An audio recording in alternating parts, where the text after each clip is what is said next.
Hey, what's up, everybody? JC here, and welcome to another live stream, Thursday night live stream. We missed last Thursday, but we're back at it this week. Figure we got a lot to talk about, but let's see who is in the house tonight. So I see Uncarded Reviews is here. Puppy Plex is in the house. Henry G, what's up? Paul Morales, good to see ya. Son of a Nation. I always mispronounce that. Some Man Bull Nation. No, some Nam Bull Nation. There we go. I always screw that up. Corn Viper's in the house. Zim's in the house. Mr. Allmine's in the house. Robo Geek is in the house. What's up? CM Brock is here. Good to see ya. James Hudson is here.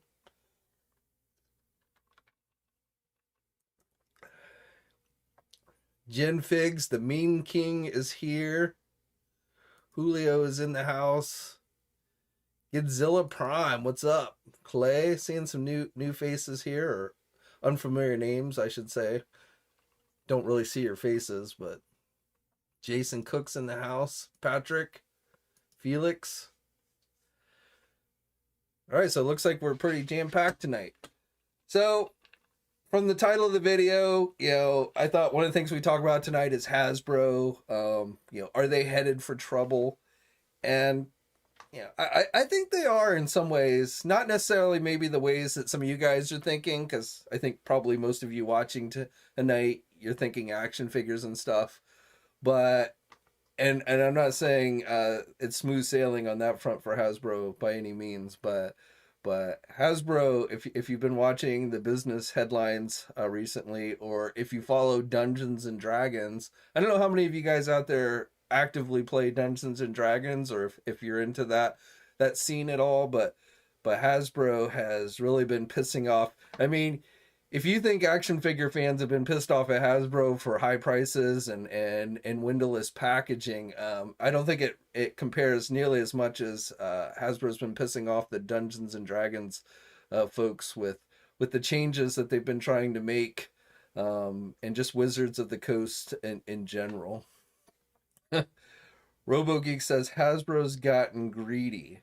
Well, Hasbro's a corporation. They're a publicly traded company. Their number one thing is to maximize profits for its shareholders, just like any publicly traded company. So, greed probably to a certain extent, but, Hasbro, like Hasbro bought Wizards of the Coast. They bought Dungeons and Dragons. Obviously, they didn't create Dungeons and Dragons. If you look at Hasbro's history, Hasbro generally goes and buys things. They don't, they're not really known for creating their own things. I mean, G.I. Joe, Mr. Potato Head, a few things when they first started. But generally, they bought Kenner. They bought, they didn't buy Toy Biz, but they got the Marvel Legends license from Toy Biz. But like with the Wizards of the Coast thing, and I don't follow Dungeons and Dragons. I don't. It's not my scene. As a kid, I played a little bit, but I was never like huge into Dungeons and Dragons. So I'm not super familiar with that. Like the thing that they've been taking heat on recently is the open game license for Dungeons and Dragons, and how they were trying to change that. And the best I can understand is it used to be that anyone could essentially take the dynamics of the Dungeons and Dragons game and then kind of create their own thing. And that there are these companies out there that have these third-party companies that have kind of started to make their own businesses off of Dungeons and Dragons. And this is just for me reading some of the business stories that have been out there recently about this. So, I might be off here. Again, this is not my cup of tea, but that's how I kind of understood it, is essentially Hasbro was trying to change it so these third parties could no longer make money off of their brand, essentially. Which, on one hand, I can understand, a company trying to protect their interests, But I guess with Dungeons and Dragons, because it's been so openly acceptable to do that, in fact, I guess with the previous open game license that is out there now, that is something that is stated that you can actually do. And so it's not being well received that Hasbro's now trying to essentially change that and prevent these companies from doing that. Again, if I'm understanding all of that, what's been going on there. But nevertheless, like 67,000 fans signed a petition against this the new open rules game license,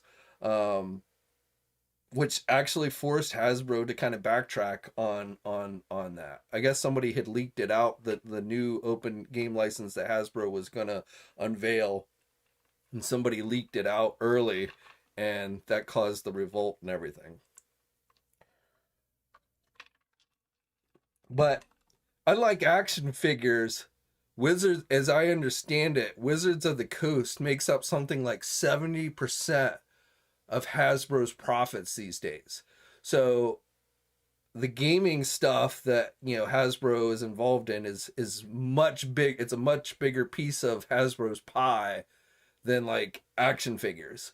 So I know it's weird since we think Hasbro, we think toys, we think action figures, but it's actually this gaming stuff that has become Hasbro's bread and butter. And so when fans get outraged over high prices of action figures and stuff, that's not really affecting Hasbro's bottom line per se, but stuff like this that's going on definitely I think is.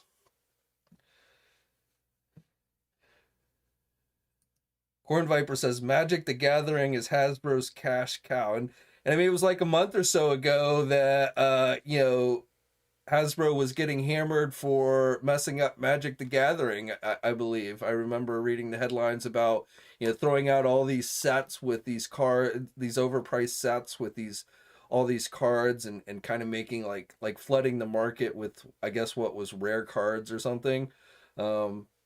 Essentially trying to milk more profits out of it and stuff. So yeah, I mean,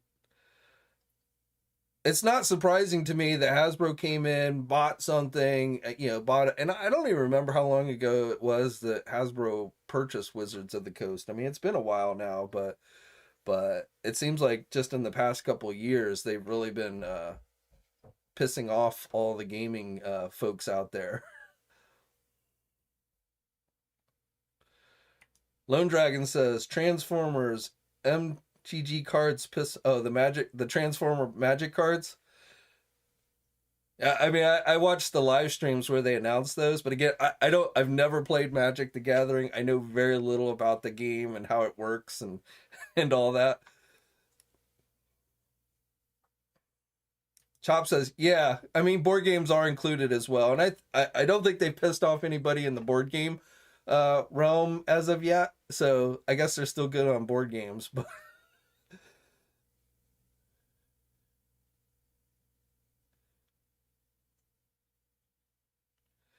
but taking it back to action figures,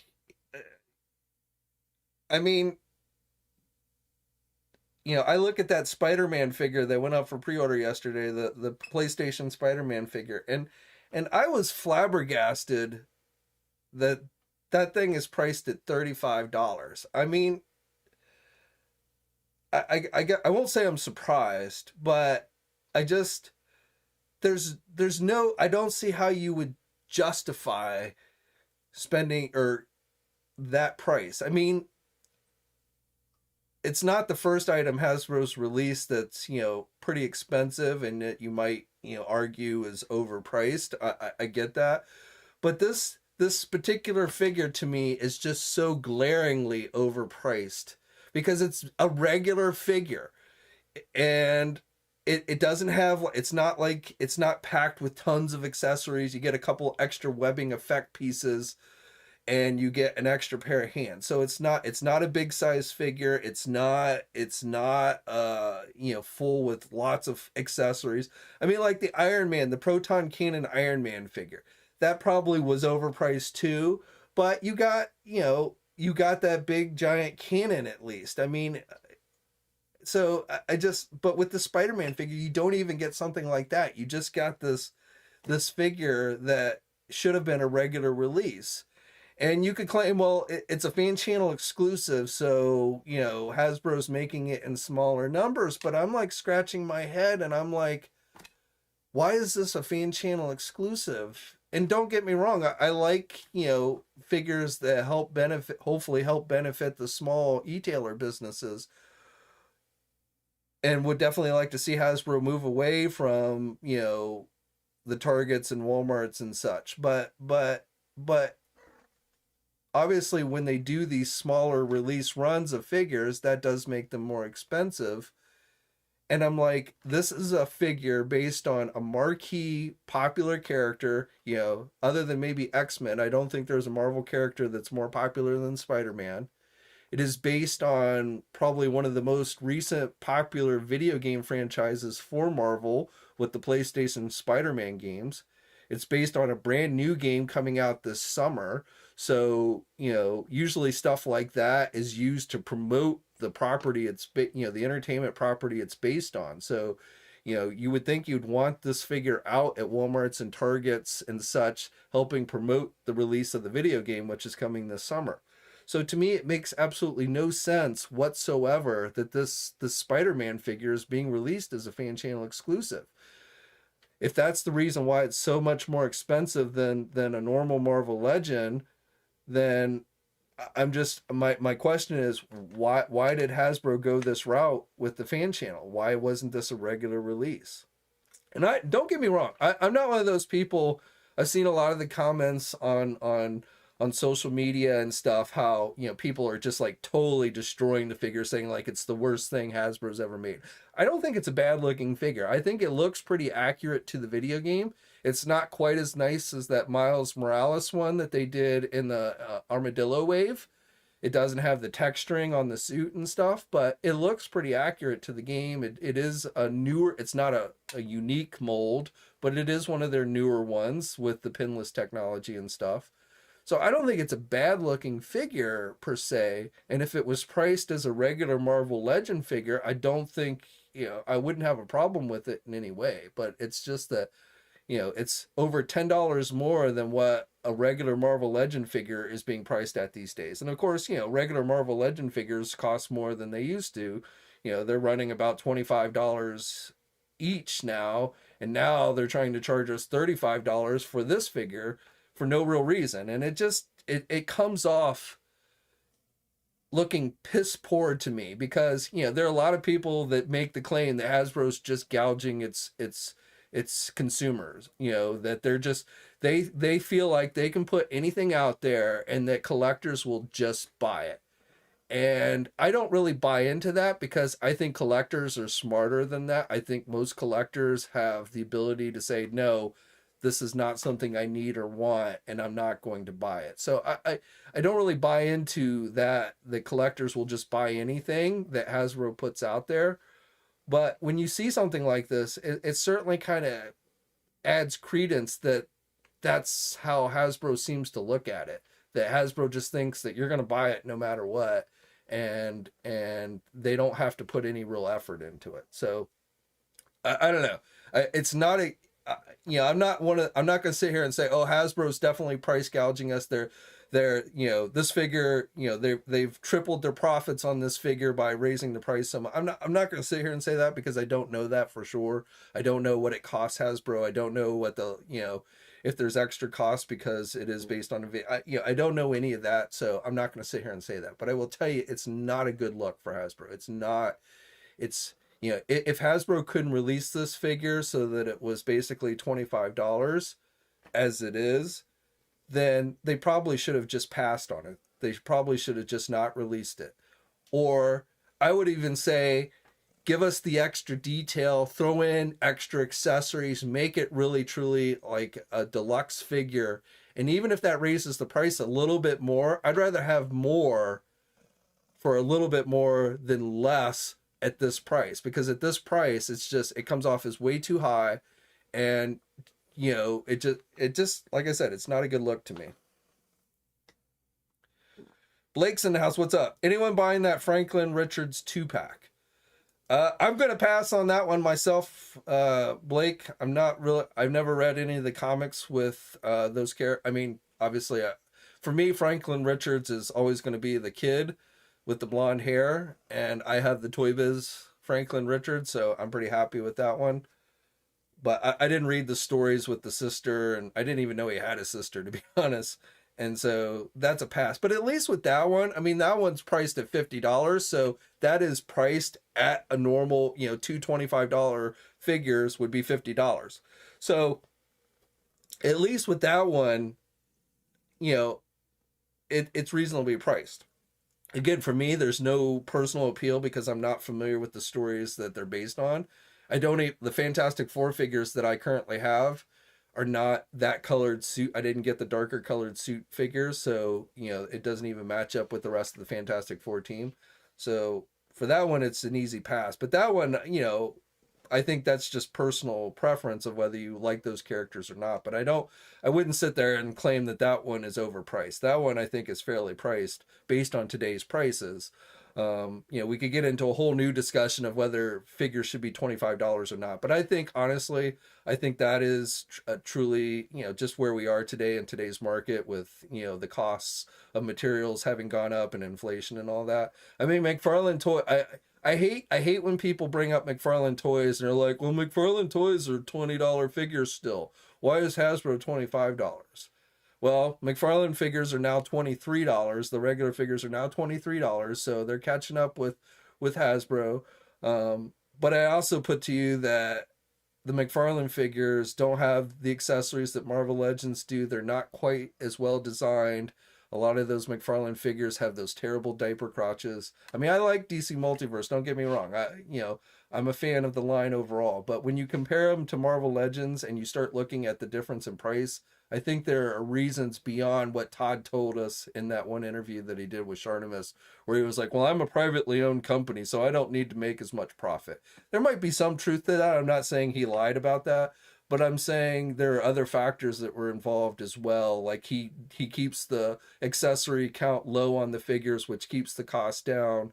And I don't think the figures are as well designed. The articulation has certainly improved in McFarlane figures over the years, but they're not as good as a Marvel Legend figure, in my opinion. So there's more than just Todd. Out of the goodness of Todd's heart, he keeps the prices on the figures down for us. I think there's definitely some other reasons for that. But so, going back to Marvel Legends, I think the $25 price is a fair price.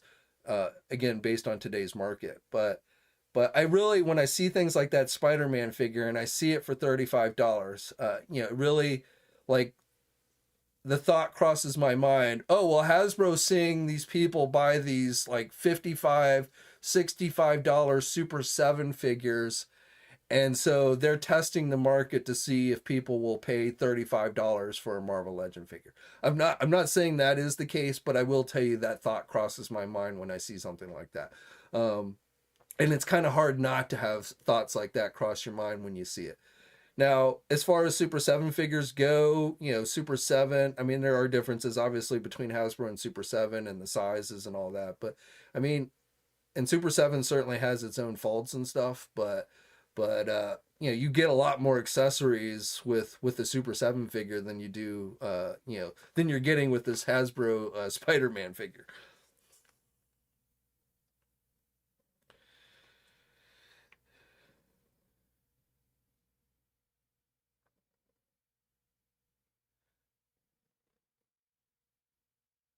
So I'm just going, as I was rambling, I wasn't reading your comments, so I'm just going back and looking through some of your guys' comments here.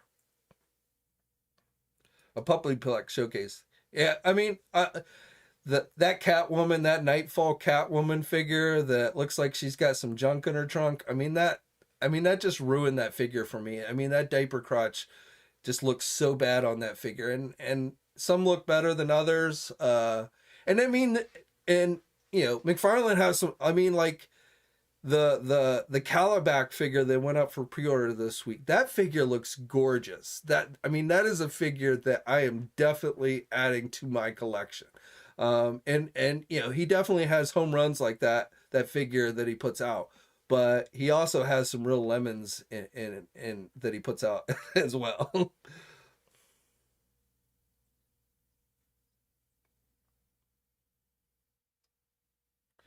Like says, has Calabac in his shopping cart now. So I'm half and half on it. He was going to raise the price for inflation, no doubt. Well, the mega figs I think are still priced at $40. So I didn't notice an increase on price on the mega figs, just the regular figures. But yeah, that Calabac, I mean that is a really, I mean the only thing that sucks about the Calabac figure is it makes me want a dark side figure. It's like, how do you have Calabac and not dark side? So um a comic book dark side, that is. So that's really, to me, the only downside to that Calabac figure.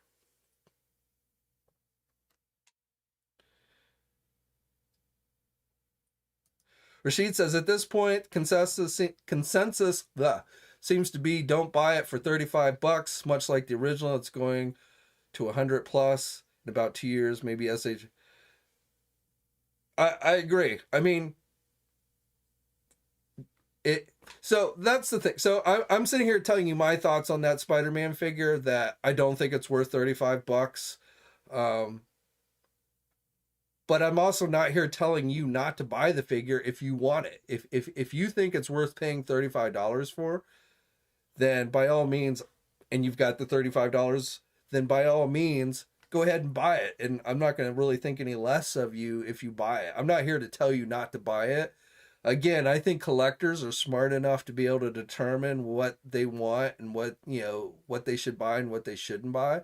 So, if your thinking is, I really like that PlayStation Advanced suit Spider-Man, which for me personally, I've never liked that suit very much. I've never liked the big white spider symbol on his costume and stuff. So I've never really been a fan. I've got the first Spider-Man PlayStation Spider-Man figure that Hasbro did, so I have that one, and I'm just not really a fan of it. So even if it wasn't as priced as high, I'd probably personally still pass on it. But if if you're like, well, the previous one's going for $100 or what, and I haven't even looked at, I'm just going by what you guys are saying. I haven't looked at the secondary market prices on that original one. But if you're saying, the original one goes for much more money, and 35, I'll buy it. More power to you. For me personally, I think it just is not worth the money. And like, it's the same thing. It's like with the Super 7 and the Snarf. Is Snarf worth $55? Hell no. But I need Snarf. Snarf's an important part of the team. So whether I think it's really worth $55 or not, I've got the $55. I've spent all the money on completing my Super 7 Thundercats team. I'm not gonna pass on. I'm not gonna sit there and not get Snarf. So I'm gonna buy Snarf, even though I know it's not really worth $55. I'm still gonna buy that one. Now, if Super 7 does that with a lesser known character, then I'm going to definitely pass on it. And it doesn't leave a good taste in my mouth either. I'm going to buy Snarf, but it certainly doesn't make me happy with Super 7 that they're charging me $55 for a Snarf figure. And I feel like, the Spider-Man, for some of you, might be the same way. You really like that suit, you really like the game, you want a figure that is based on the game. You missed out on the previous one, and you don't really think it's worth $35, but you're going to still spend it because it's cheaper than trying to buy the first one on the secondary market. And this one is probably better than the original one that they did anyway. So, I'm going to buy it anyway. And, like I said, I wouldn't think any less of you for that. But so I'm not one of those guys that's going to sit here and tell you what to buy. Again, I think you're smart enough to figure that out yourself. I'm just sharing my own thoughts about the figure and the perception I feel like that it puts out there.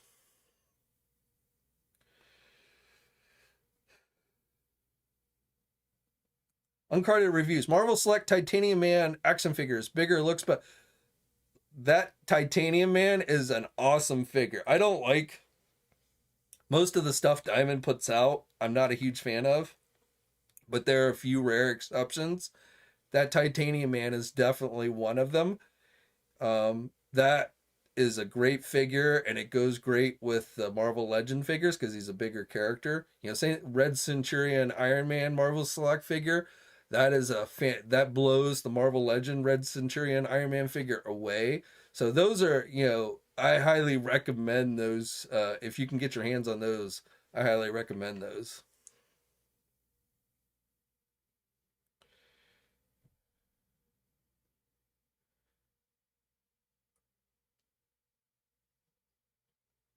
Corn Viper, Brian Flynn is really snarfing us.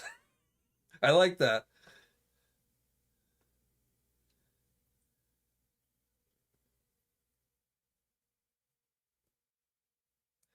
Martin says he likes the Iron Spider from Avengers Infinity War.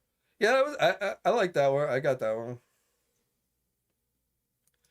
NK Solid. Thank you, buddy, for the super chat. Always appreciated. Do I think someone will review 80s hologram toys in some form? Nobody has done it yet. It'd be a great idea. I I don't know. I don't 80s hologram toys. What are 80s hologram toys? I'm not familiar with.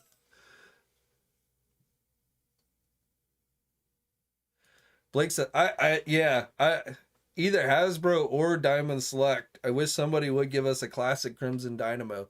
I feel like if Diamond was going to do it, they would have done it already. So I don't know, but yeah, I agree. Somebody definitely needs to give us a classic Crimson Dynamo.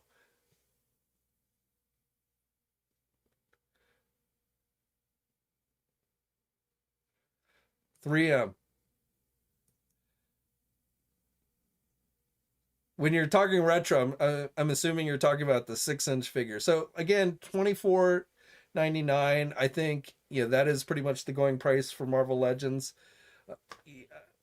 I it sucks that prices have gone up on figures, but unless you're just going to quit collecting altogether, I think that's just a price you're going to have to accept.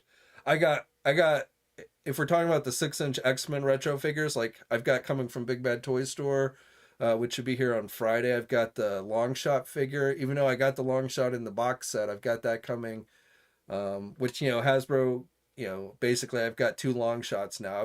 If I had a choice, I would have gotten the retro long shot, but I wanted the Mojo from the box set, not the one that they released at a regular retail. So they gave us the better Mojo in the box set, and then they gave us the better long shot in the single release. So, and those are, tactics that toy companies use all the time. I get that. So, but I bought, that I got this, the Spiral figure and the Avalanche figure. So, definitely had to have Avalanche, and because of Mojo, I had to have Spiral. Oh, well, that was my first thought, Lone Dragon, that he was talking about Gem and the holograms, but I don't know if that's what he meant or not.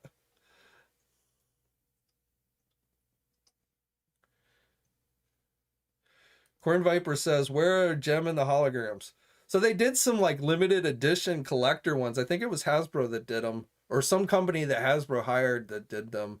And then like Super 7 has been doing some reaction figures, but I don't know.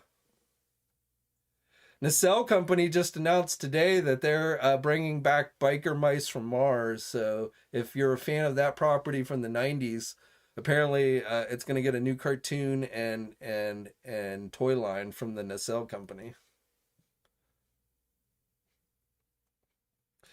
3M says, I didn't get Wolverine. I really just do not care enough about the X-Men in those yellow and blue outfits. So I'm not getting either of the 3-packs, and I didn't get the Wolverine either. So I totally passed on those.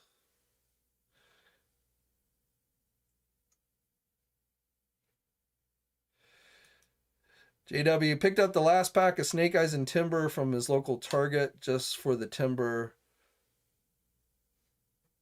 The second 2-pack they did with Snake Eyes and Timber, which I guess the Snake Eyes is kind of based on the Resolution series. I got the first 2-pack that they did with Snake Eyes and Timber, so I didn't get the second. I didn't get the second one. No, Puppy Plex, I do not think Masters of the Universe is done for. I think we're 100% going to see product throughout the rest of this year, and whether Mattel does something different or what, I think, He-Man's not going away anytime soon.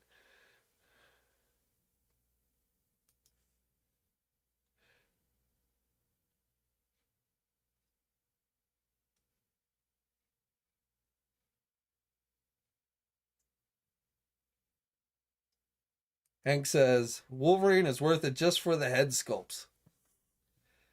I guess you're more of a Wolverine fan than I am, because I'm happy with the 20 other Wolverine figures that I've gotten. I mean, I agree that it's a nice looking head sculpt, but to me, it's not worth buying another Wolverine for.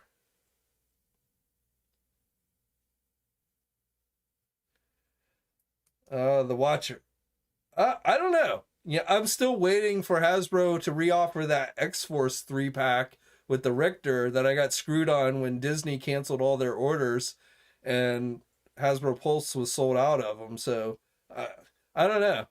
I would think, but you know, I can't say for I would say there's probably a good chance that they will at some point, but like I said, I'm still waiting for them to reoffer the X-Force 3-pack, which I know has been available in the UK. Like when you go on Hasbro Pulse UK, it's available there, but they haven't had it available here in the US, which it really pisses me off because again, that was supposed to be a Disney store exclusive, and Disney basically canceled all their pre-orders for it and left those of us who decided to order it through Disney basically high and dry. And Hasbro's done nothing to try and rectify that. So I don't know.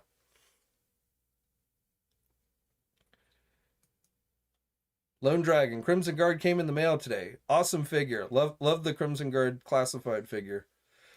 That Python, I will be. I don't know if I'll pass. I don't really care about the Python Patrol Crimson Guard figure that we saw leak out today. I might get it just because I've gotten the other Python Patrol figures that Hasbro's already done, but I feel like how is he Crimson Guard if he's in Python Patrol colors? He's no longer Crimson.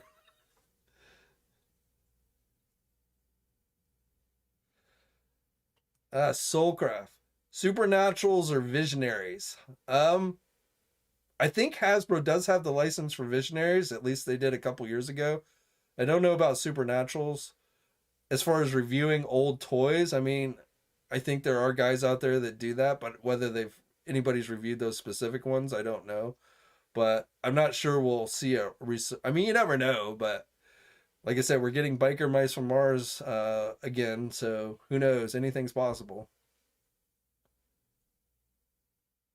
Soulcraft.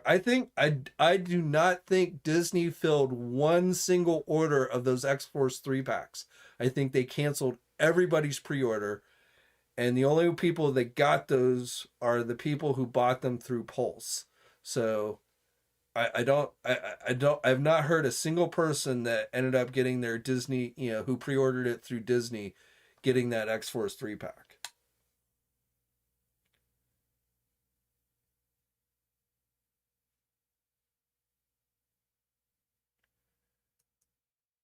The Python Patrol is well, not in the cartoon. Serpentor got killed in the miniseries with the Python when the Python Patrol was introduced in.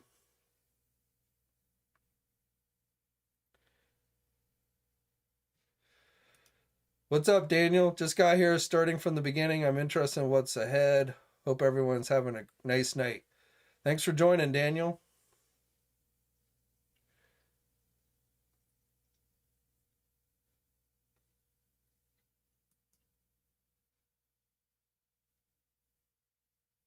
Lone Dragon says, can't get the 22 Viper. I'd go with the Viper 3. I mean, if you're trying to get Vipers, like if you missed out on the original Vipers, or you talk, I forget, is 22 the Python Patrol? I always lose track of the numbering. Are we talking about the Python Patrol Viper or the regular Viper?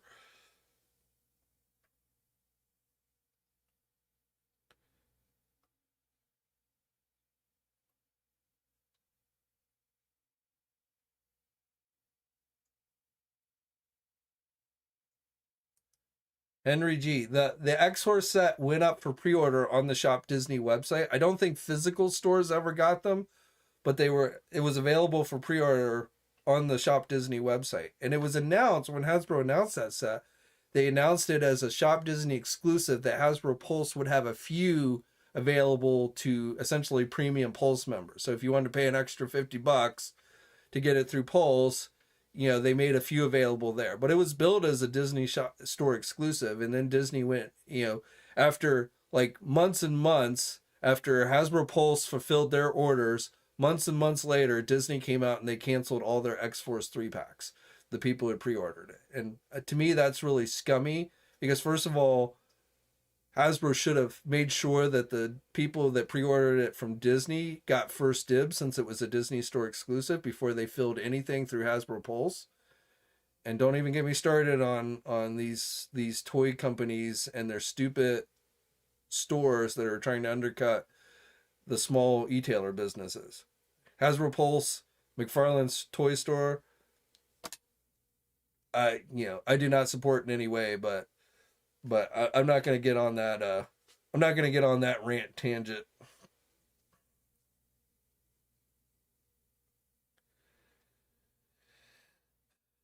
The regular Vipers. So if you're looking for regular Vipers, I'd go with the 3-pack. I know they're not the exact figure, but I mean they come with pretty cool accessories, and that's still available. Yeah, the Target one. If you're dead set on the Target one, you're probably gonna have to go to the secondary market and pay above market price. I don't see that getting reissued.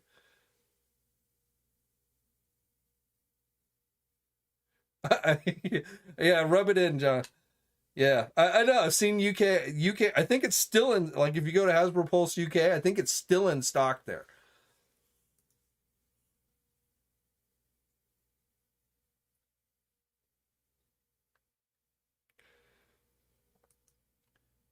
Yeah, like Cobra had some machine that like imparted the abilities of animals onto the vehicles, and Serpentor ended up. They put Serpentor.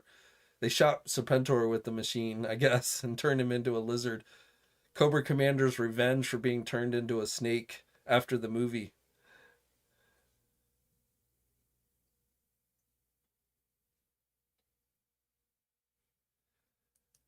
Isaac, what's my favorite Marvel Legend Ghost Rider figure? I don't have every single ghost. Like I don't have the newest Ghost Rider figure that they did on the retro card back. I don't have that one yet. The Johnny Blaze they did with the motorcycle wasn't too bad. I mean, my favorite Ghost Rider is Danny Ketch, so I have a fondness for the Toy Biz one that came with his motorcycle. But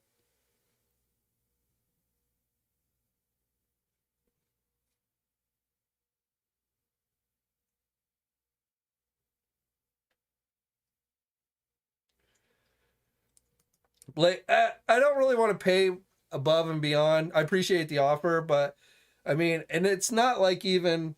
I mean, the main thing I wanted was a cannonball figure with legs. Um, I guess Richter is not one of my favorite characters. I wouldn't mind having him, but it's not. So I am still hoping that someday Hasbro will make that available again. So don't I don't want to go to extra trouble. I mean, I could go to eBay and pay and buy it if I really wanted it. So I appreciate the offer though. It's really more. While I definitely am interested in the set, it's more about just the fact that I had it on pre-order where basically I was supposed to pre-order it from. I waited months and months, and then it was canceled for no reason, and so it's more of it just that irked me more than anything.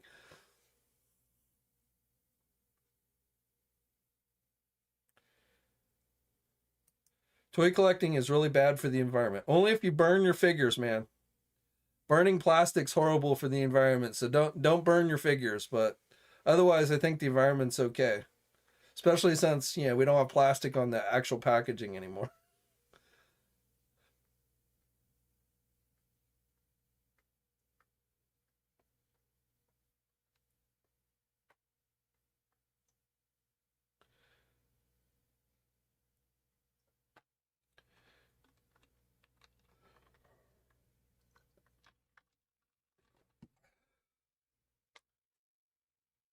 Hasbro needs to start playing and drop single pack Daredevil. I think, yeah, I passed on the Daredevil 3-pack because I like the Daredevil figure, and I would have gotten, probably if they had just released Daredevil, I probably would, even though I'm pretty happy with the Daredevil figure I have.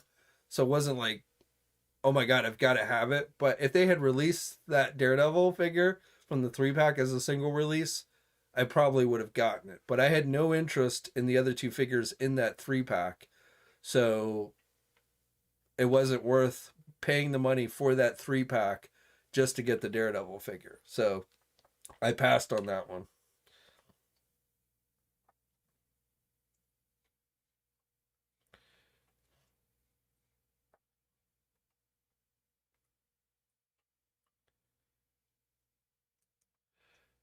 Timo says Hasbro should have done the Marvel Legends from the No Way Home. Well, that wasn't Hasbro's fault. I think that was kept under heavy wraps, I, even though it was like one of the worst kept secrets. But I don't think Hasbro was given access to the materials needed to make those figures ahead of the movie. I will say though, since we've seen the retailer listings for individually released versions of those figures, that I'm going to assume will have unmasked head sculpts. I don't know that for sure, but I'm making an assumption. Doing the 3-pack without the masks seems kind of lame, because why get that 3-pack if they're going to do single releases that are better and have the unmasked head sculpts? So I mean, that's where, Hasbro threw out something quick to make some extra money, and later on are going to give us better versions that we can then go back and rebuy. The thing there though is the information about the individual figures, you know, I mean, I in fact, I think the 3-pack is sold out. So, I mean, people still bought that 3-pack, but at least you had somewhat ahead of time the knowledge that there was going to be single releases of those figures. At least if you pay attention to like sites like Marvelous News and stuff, you had the knowledge to know that we're probably going to get better versions of those characters later this year. And, you might want to hold off on spending the money on that 3-pack.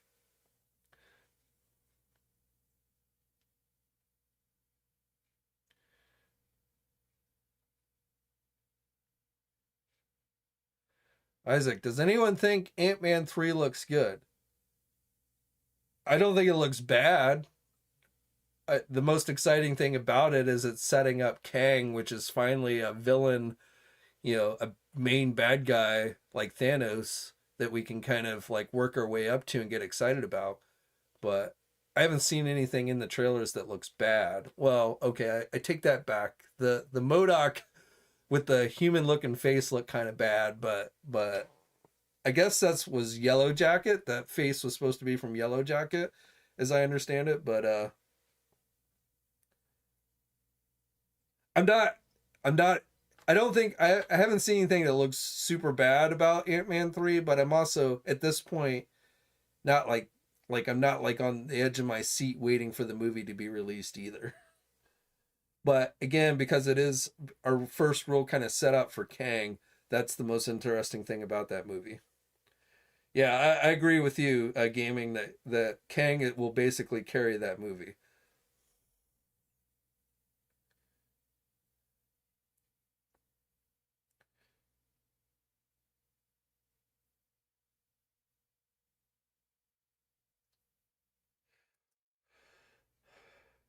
Watcher says, keeping up with news day to day just to not miss a figure release is exhausting. I think right now it's just not the best time for collecting. A lot of people are burnt out. Some are, I would agree with you. I mean, that's why you have my websites to just click on and get the latest updates on all the news so you don't have to go searching around for it. Make it easy for you. But yeah, I mean, I think there's some people that are burnt out, but I think other people, I mean, this is an escapism for some people. I mean, this gets the, collecting action figures allows them to kind of get away from the day-to-day crap of everything else going on in the world. So, um, I wouldn't necessarily agree that it's not the best time for collecting. In fact, I mean, other than the prices having gone up, which I mean, unfortunately, that's true with everything.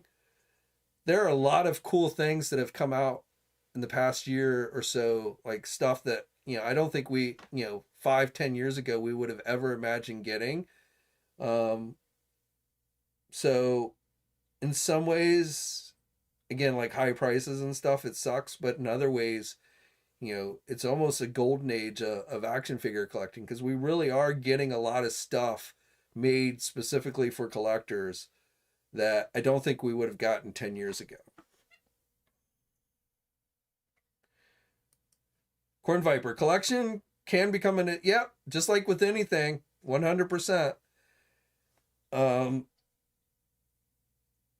you know, Buying stuff in general can become an addiction. I mean, and I speak from personal experience, where like I'll have money sitting in my pocket and it's just like burning a hole in my pocket. I've like I got to go buy something that I don't even really need, and like you'll sit there and you'll convince yourself that you need it, and then you get it and you're like, why did I buy this? So I mean that's definitely true. Um, to a certain extent, I think. I think again, most people I think can kind of figure out for themselves. But yeah, anything you know, too much of anything can be ends up usually being bad, is my experience.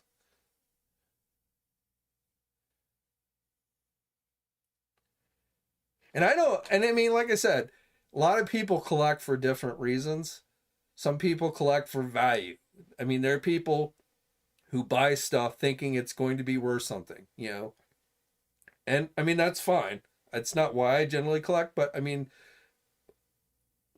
that's a legitimate reason to collect. And I think, and I also kind of feel like those are the people that maybe end up being more prone to getting like consumed by it, and like buying more stuff than they should.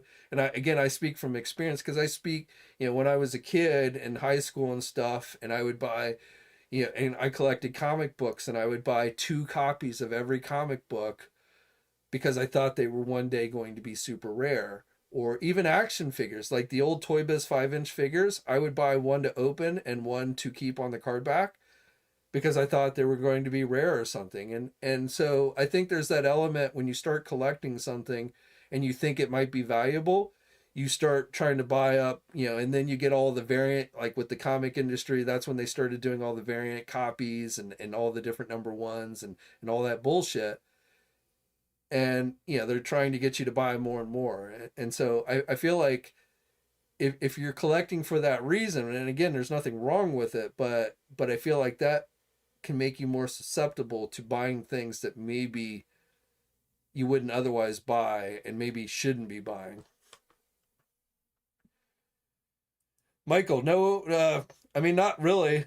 I have not. There's no more Marvel Legend reveals, or at least there's no more Marvel Legend pre-orders. I don't think there's going to be any more reveals for the rest of this month unless something leaked out. So, and I haven't really looked into February, but since the movie's coming out next month, I would assume that we'll start seeing all the Ant-Man products, Funko Pops, Legos, Marvel, the kids stuff, the Marvel Legends, all that stuff. My guess is all of that will get pushed out at the beginning of next month. My guess is there's a marketing embargo date. It's not really about the movie, it's about the marketing push, and they're trying to probably hold it closer to the actual movie's release. But I don't have any firm date on when we'll see the Marvel Ant-Man wave. I'll try and get that information soon, but I haven't really looked much into what's going on in February.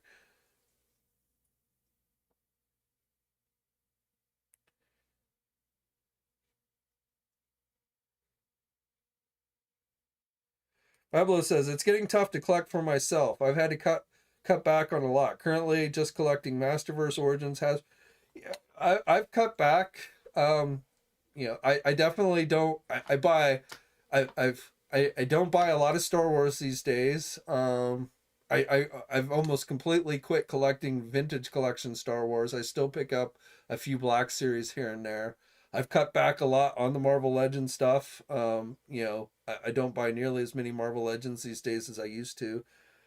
Uh, I'm pretty gung-ho on G.I. Joe Classified right now, so I've been buying most of that stuff, and same thing with the He-Man Masterverse stuff. I've been pretty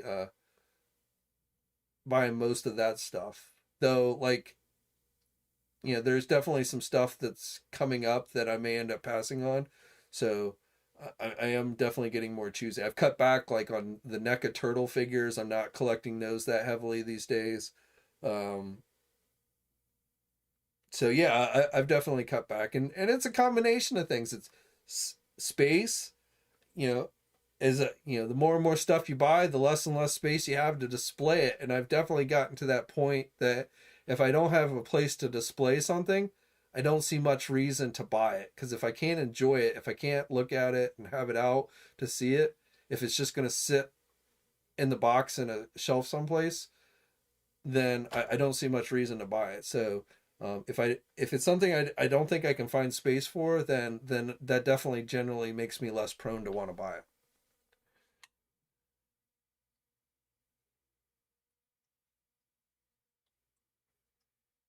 Mr. Cheeseburger, what's my solution to solve Hasbro's problem with selling and marketing their product? You'd have to be a little more specific. What problem exactly are you referring to? Watcher, at what point do you stop collecting? I would say when you no longer enjoy it. Well, there's a couple factors. So if you cannot financially afford it, if you're putting yourself in debt to collect, I think that's a sign you should stop. If you're not getting enjoyment out of it, then I think that's a sign you should stop. If you're somebody that like you buy something, and again, I've been in this position myself before. So if you're in the position where you buy something and you're already looking to the next thing and you're not really enjoying the thing that you just bought, that may be a sign that it's time to stop collecting. But the two main things are A, don't be putting yourself in financial debt to collect action figures. There's better things to spend your money on, and in that case you're probably better to save your money. But the main thing is if you're just not getting enjoyment out of it, then that's probably your sign that it's time to stop. Space, that's one as well, but I put that in the again, if I don't have space to display it, I'm not enjoying it. So if I'm not enjoying it, there's no reason to buy it. Henry G, did I get the Masters of the Universe Origins road? I did not. um I did get the Ground Ripper, but honestly I didn't get it for the vehicle. I got it for the Mechanic figure. So I just got this yesterday. So I don't really collect I didn't get the Wind Raider, and I don't collect most of the Origins vehicles because I space. But because they stuck the Mechanic figure in with this one, I ended up getting this one because I wanted the Mechanic figure. But I didn't get the Roton. There was no figure with the Roton, so I didn't get that one.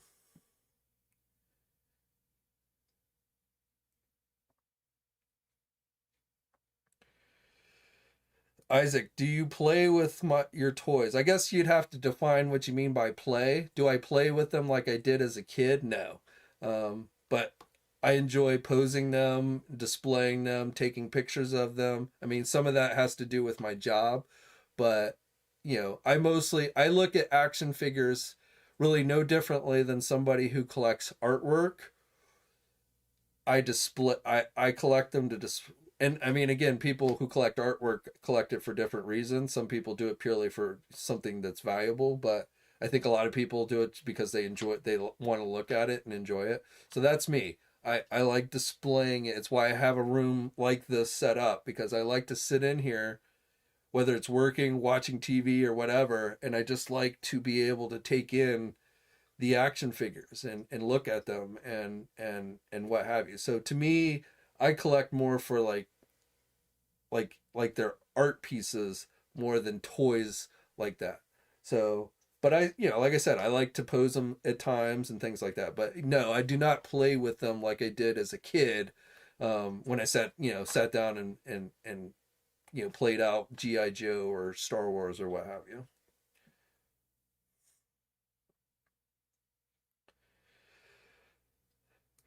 Really big kid. A friend of mine likes his Hasbro D&D cartoon figures. Some people reported breakage. My friend satisfied. I think the breakage is more about. So first of all, I like those figures. In fact, I like them more than I thought I would. I mean, I watched the cartoon as a kid, but it wasn't like a favorite cartoon of mine. But I thought they look really good to me. My biggest complaint about them is they could use a little better articulation, like double jointed elbows. But but uh, but I think they look good. As far as the breakage goes, I think as long, I mean, they're not. It's kind of like a NECA figure. It's almost a given that if unless you're careful with a NECA figure, you're going to break it. So with these Hasbro figures, they're very tight joints when you get them out of the packaging, and so you've got to heat them up. And because they're very thin joints, the girl's arm is very thin, the kid's arm is very thin, so those elbow joints are really thin plastic. So if you don't heat them up before you start trying to bend them, they are going to snap. So I think really all that's required, I won't say every single figure, but I think most of the people having breakage issues is just that, you know, they kind of started trying to pose it and stuff without heating up the plastic, and they broke them. But I think overall they're pretty good figures. We're going to see the next wave next week. And I think this was a 2-figure wave. This wasn't like a series of figures Hasbro had longevity with. So I think they always plan just to do the 2 waves to get them out. And I think this is something that I think Hasbro should be given credit for, because every time we've talked about D&D figures in the past, you guys would always be like, "Oh, are we going to get animated series figures? Oh, when are somebody going to give us animated series figures?" And so I think Hasbro gave us those simply for the fans who grew up with that cartoon. I don't think their numbers are huge, but I think Hasbro heard, people saying they wanted those figures, and they gave us those. And they're not perfect. Again, they definitely could have used double jointed elbows, but I think Hasbro did a fairly decent job for an action figure line that probably was never going to be this huge seller, was only meant to be 2 waves. And, I think Hasbro actually deserves some credit for doing those figures.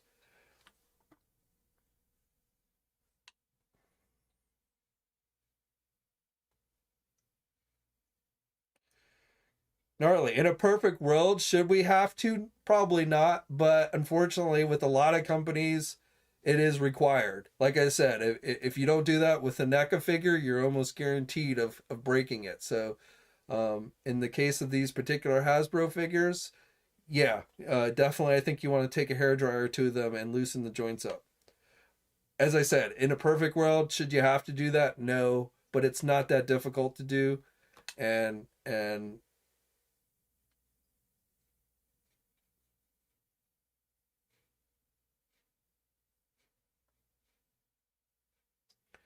John said, I'm rearranging some figures today and they fell over and turned the 3 shells, blown them at.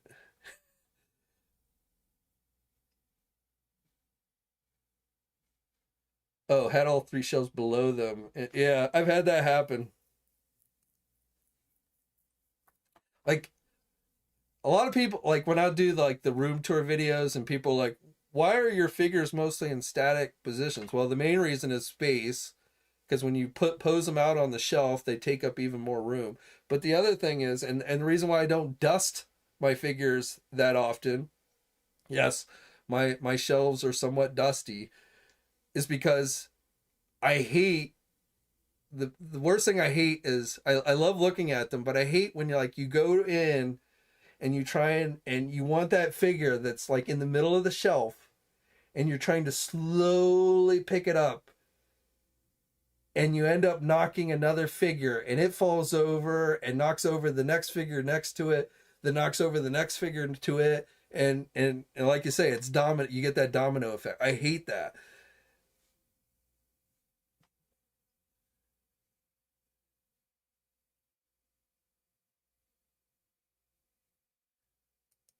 What's up, Sean? Welcome to the live stream.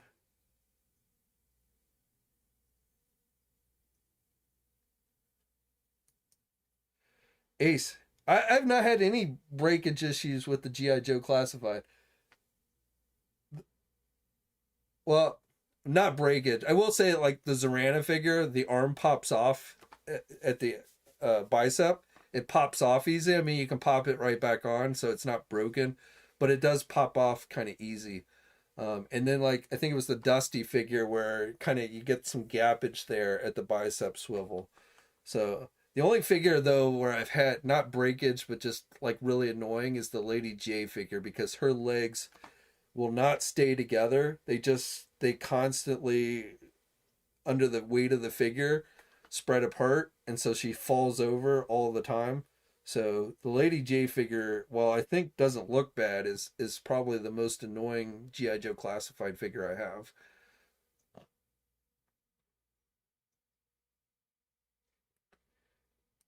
Puppyplex. Well, it is flexible, but I think you probably mean like soft goods. Yeah.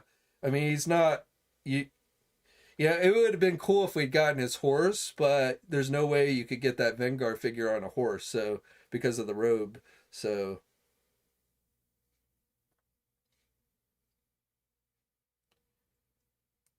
Hasbro quit doing them. I assume because they weren't selling that great. But yeah, Hasbro quit doing the 12-inch Marvel Legend figures.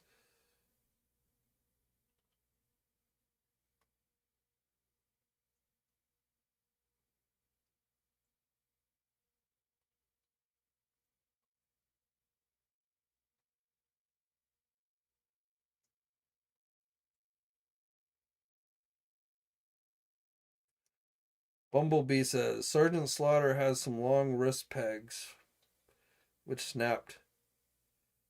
Yeah, I do recall him having the long wrist peg. I didn't have any problem with snappage, but yeah, I do remember them being kind of long. Quinn, there is still quite a bit of distribution problems getting merchandise delivered to stores like Target and Walmart. Yeah, I mean, I don't. I very rarely go to Target or Walmart to buy action figures anymore. I mean, if I happen to go into Target and Walmart, I'll stop by the toy aisle to see what they have, which is generally nothing. But in some areas of the country are better than others, obviously, and my area is one of the worst. But 95% of my action figure buying comes from online.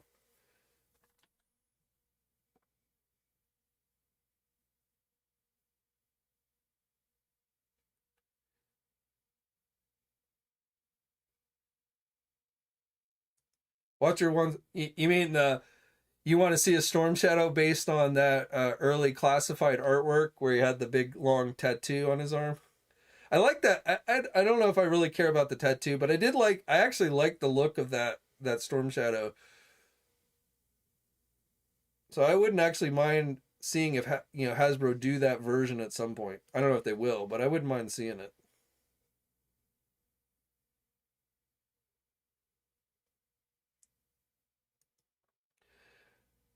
I have the Tiger Force Outback, but I haven't opened it yet. I'm kind of waiting on the regular Outback. I'm not a fan of the big tiger on his the orange T-shirt with the big tiger on it. I'm not a fan of that look.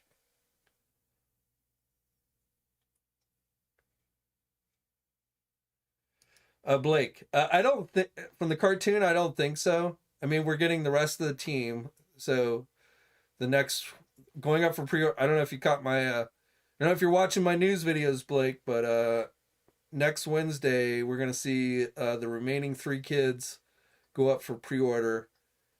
Those will be regular releases.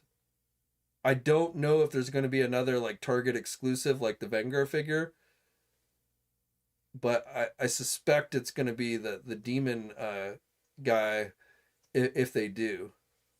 But I don't think they're going to do like I think that probably will be it for the cartoon stuff. I don't think they're going to go beyond that. I mean, I'd love to see the three-headed dragon that was voiced by Megatron. I'd love to see them do that, but I don't see them. I feel like that would be too big. I don't think they're going to do something that big for the animated series line.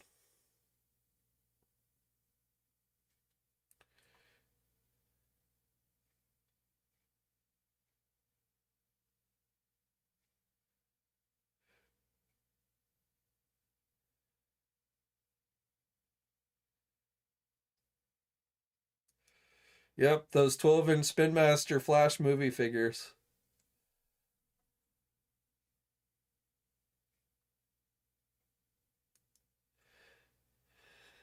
I used nail polish remover to remove the Tiger Force. I might consider that if it wasn't that we're going to soon be getting a regular version of Outback. So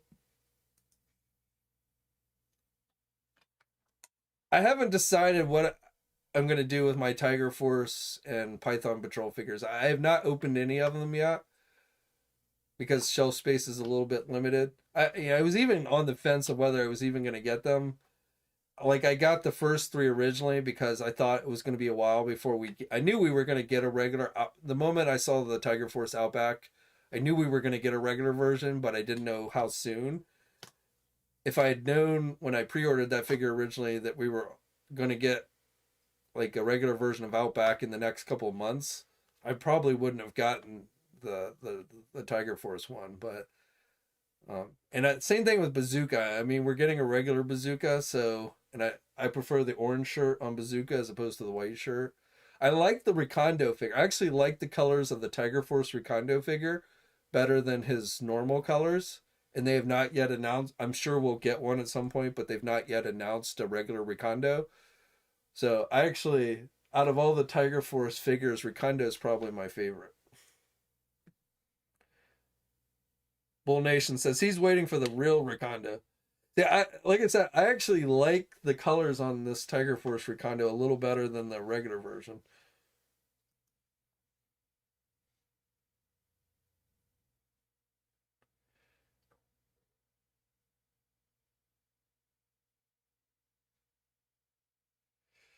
HollowNet says he got Python Patrol, but not doing Tiger Force.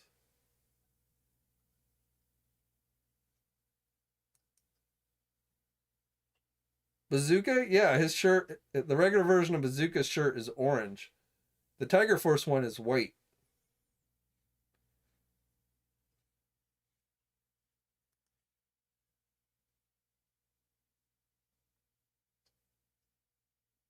It's a red orange color, but it's more to me it's more orange than red. It's not like a dark red. It's an orangey red. It's not as light a orange as like the Tiger Force Outback figure shirt, but it is a dark orangey red.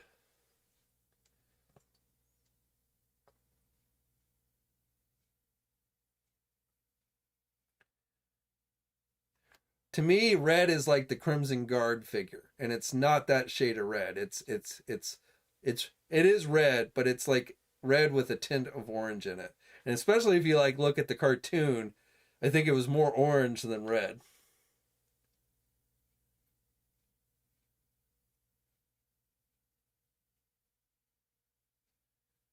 Isaac says I should get the NECA Last Ronin figure. They look good. Don't get me wrong. They look good, but I haven't read the story, and I don't know. I mean, I might pick it up, but I don't read a lot of comics these days. I mean, I've heard good things about it, but I feel like I need to read the story if I want to collect the figure. I don't know. A lot of it's space wise, but I will tell you, I got the Slash figure, the Archie Comics Slash figure. That's a nice figure. I wasn't going to collect any of those Archie figures, which is kind of weird because I read more of the Archie Teenage Mutant Ninja Turtle comics as a kid than I did the Mirage stuff, but I wasn't going to get the Archie NECA Turtle stuff, but I got that Slash figure, and that is a lot nicer figure than the animated series Slash that they did.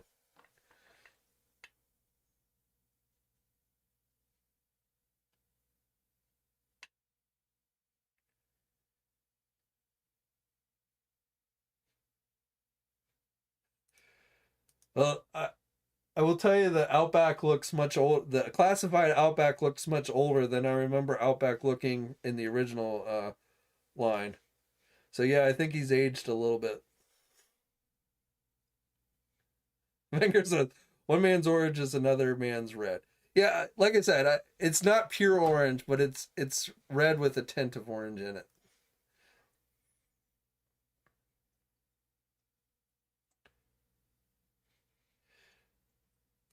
Well, Recondo is the one that's sold out. I don't think Recondo's been available for a while. Like all the others have been available, you know, on that second round of Tiger Force Python Patrol figures. The Bazooka and the Soldier, Cobra Soldier, have been available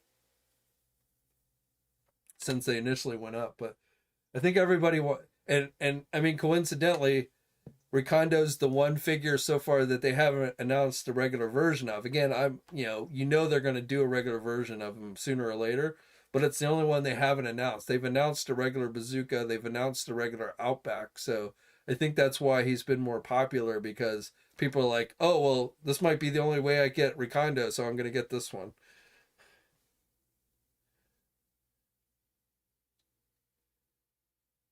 Oh snap! No idea, no idea.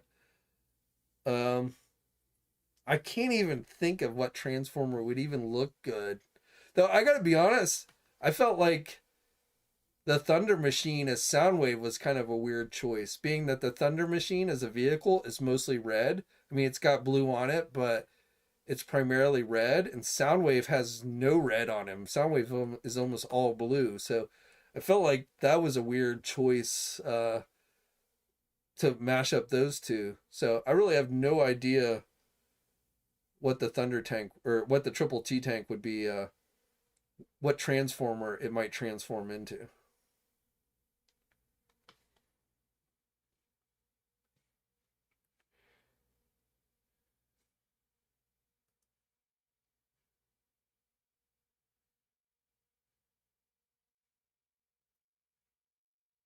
Do I collect? Yeah, I collect Transformers. I collect all the master, well, not all of them, but I collect most of the Masterpiece. But I've also been collecting a lot of the Studio series. Um, so I don't collect every single Transformer that Hasbro puts out there, but and when I say Studio series, I'm talking about like based on the animated movie.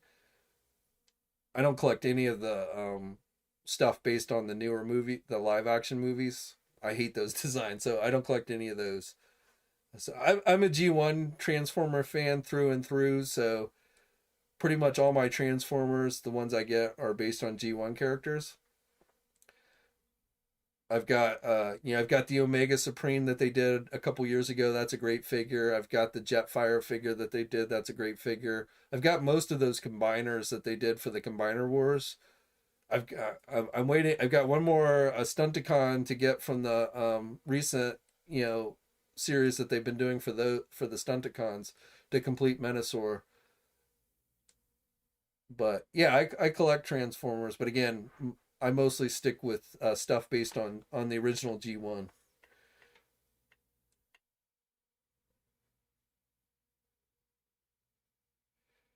Ben for the yeah, I'm so annoyed that we have not seen any indications that we're getting more Dinobots from Hasbro. Large size I'm not talking about those stupid small ones that they're doing. That I guess is another combine. That last combine Dinobot combiner they did totally sucked.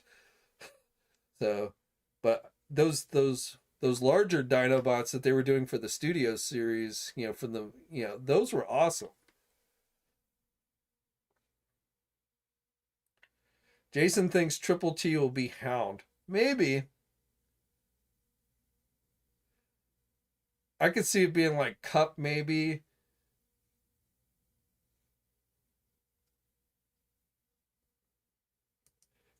I'm not a Hot Rod fan, so and I've already I got the Starscream. I got the one with the crown and the cape, but I like Starscream, but I'm not getting. I don't need the one that the more recent one that they did.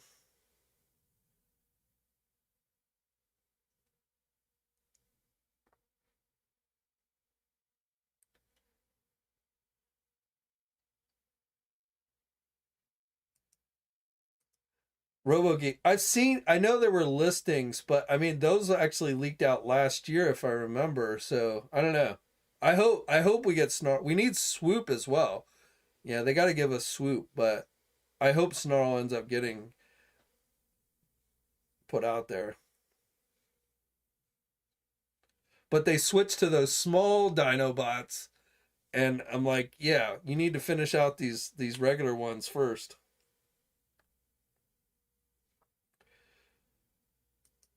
I did not get the Alpha. You're talking about the last year's con exclusive. I did not get that one.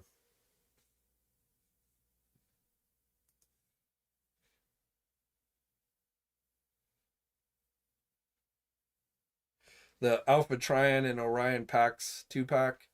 Yeah, I didn't end up getting that one. It's kind of it was a cool looking set, but I don't know. I just decided not to get it.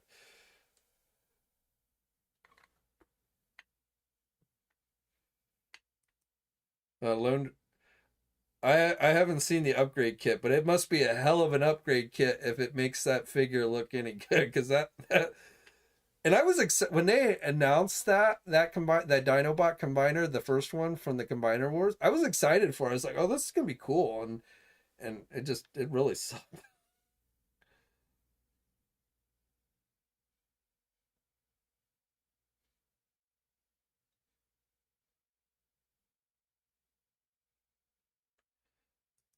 Yeah, slag. He'll always be slag to me, not slug.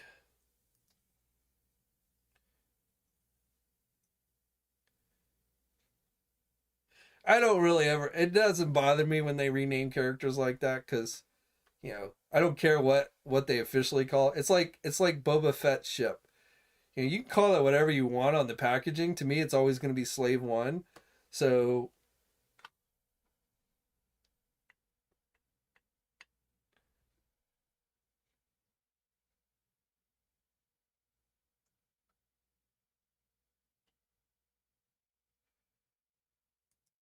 well, they've already jumped in price. There are if you saw to this week's pre-orders, the regular figures are up to $23. I don't know if there's another price jump coming again this year, but they just jumped in price.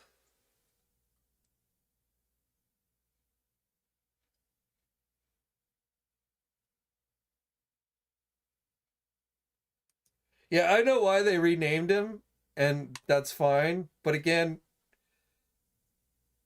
he was slag to me. As a kid, I certainly didn't know that term was meant whore in British. So he's always going to be and slag to me is you're getting slagged. You're getting messed up, and I think that's what the name was originally based on. So you Brits want to refer to slag as a whore, that's up to you. But to me, slag is slag, and that's what I don't care what it says on the packaging.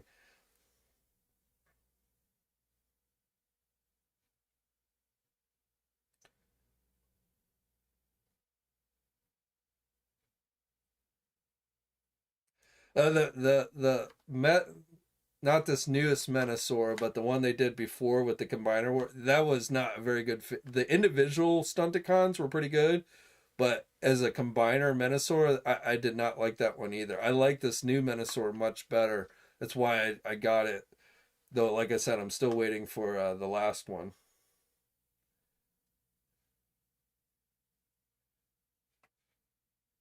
Ben from the bunker. Are the price jumps due to raw materials, shipping, or labor? It's probably all of the above. And I mean, prices are always going to go up on things, so that's raising prices is inevitable. And I do think some people got, I mean, it was figures were like $20. This most 6-inch figures were $20 for a long time from everybody. And I think people kind of got complacent. And then like in the last couple years with COVID, the shipping issues and inflation and everything, we've seen the prices jump up. And it was kind of a sudden because we went from the 20 to $25, with like Marvel Legends fairly quickly. But the way I look at it is Hasbro kept the price at $20 for a very long time. If they had if they had raised the price, you know, like 2 years before COVID hit and then raised it again to 25, maybe it wouldn't have been as sudden, but it would still be $25. And we got that longer period of time where they were only 20. Now again, jumping from a regular size figure like the Spider-Man figure that went up for pre-order this week to $35, I think is ridiculous. There's no I see no justification for that figure being $35. But But I think $25, 23, $25, I think those are kind of the going prices for a regular retail release of a 6-inch figure these days. So, do I like it? No. Do I like it when prices go up? No. It's like comic books. Comic books used to be 5 cents an issue. When I collected comic books, they started at 25 cents an issue and then went up to 50 cents an issue. And towards the end, they were like $1.75. Nowadays, they cost almost $5 an issue. And it got to a point where I quit collecting comics because they got too expensive. And it's not that I can't afford a $5 comic book. I can, but I just don't feel like I get my money's worth from spending that much money on a comic book. So that's why I quit reading comic books. And I don't really have any plans to go back to reading. I miss reading comic books, to be honest. I love having the comic books, but they're too expensive these days for me. And, and eventually action figure collecting is probably going to end up in that same boat. But, and for some people, it may already have, we may have already entered that territory. The more the prices go up, the less people are going to buy, the more people are going to get out of the hobby. There will still always be people that have the money to spend and will spend it, but as prices go up, that likely is going to shrink the hobby. But yes, I think all of those things are reasons for why we've been seeing the price increases over the last several years.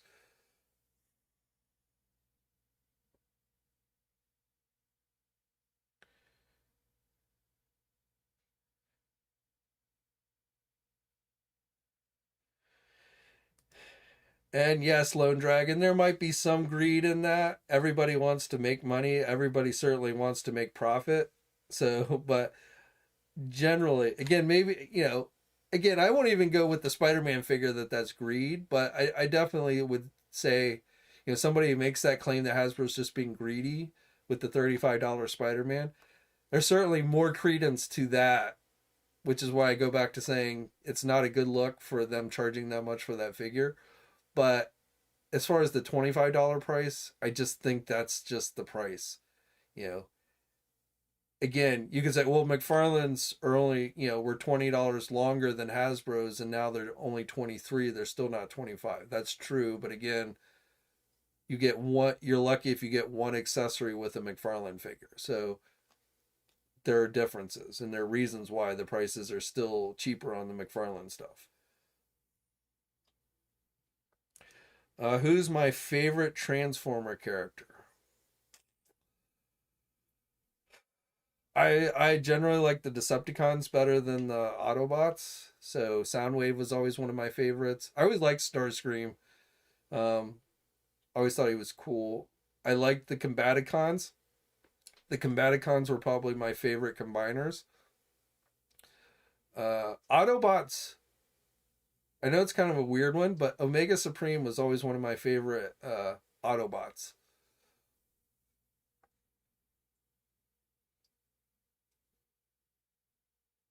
Jazz, out of the original Autobots, probably Jazz was my favorite.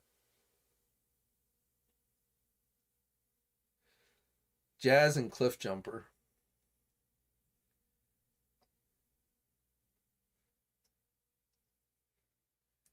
Ben from the bunker. Do I think windowless packaging is here to stay? If not, how?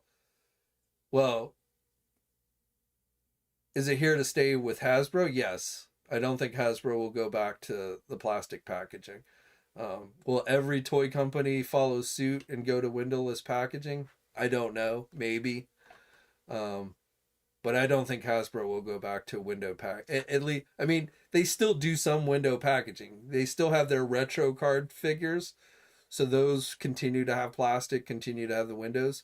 So I think you will continue to see that, but in general, I don't think they'll go back to plastic packaging.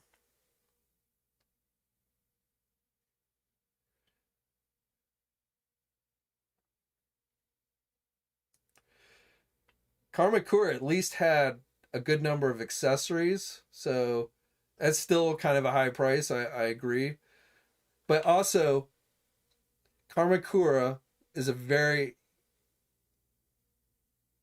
unknown character in the world of GI Joe. He was introduced years later. He wasn't part of the original GI Joe, a Real American Team. He's not a well-known character, so he's pretty obscure. GI Joe's not a getting retailers like Walmart and Target to carry GI Joe in general, I think is difficult for Hasbro. So getting a obscure character like Kamakura to be carried by as a general release, I think is very difficult. So when you do a limited likely the only way that Hasbro could get Kamakura out there was as an exclusive, and that smaller runs do equate to larger prices. The thing about the Spider-Man figure and why, even though it was released as a fan channel exclusive, it doesn't make sense to me that it was released as a fan channel exclusive, because it's based on a marquee character of a brand new video game that is a popular video game franchise for Marvel, and to me it just seems like that should have been a general release. So there are differences between the Spider-Man and Kamakura. Do I like $33 for paying $33 for any 6-inch figure? No, I don't. But it's a little more understandable to see why a Kamakura would be released as a limited release exclusive, as opposed to a major character like Spider-Man or even like a Snake Eyes or something like that. So,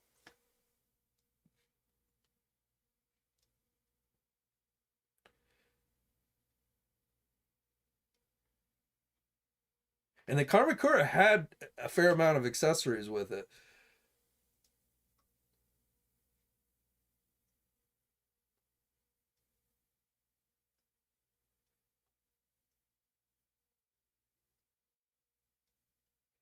And that's the other thing. Like, if you don't, I don't think if you didn't get that character, I don't think it would be a huge hole in most people's collection. I mean, a lot of people I know when I saw a lot of people like, who's that guy? I mean, I remember him because I remember when they first did him as a 3 3/4 inch figure. I remember him being released. He was released in like a little dio set, like a little play set, like a ninja training play set, and he was like supposed to be like Snake Eyes' pupil. So I remember him from his original release, but I know a lot of people, because he wasn't part of the original GI Joe Real American Hero, he wasn't in the cartoon, he wasn't in the original Marvel comics, anything like that. A lot of people don't even know who he is. So I mean, he's a ninja character. A lot of people just like ninjas, so he is a ninja type character, but a lot of people just really didn't know who he even was.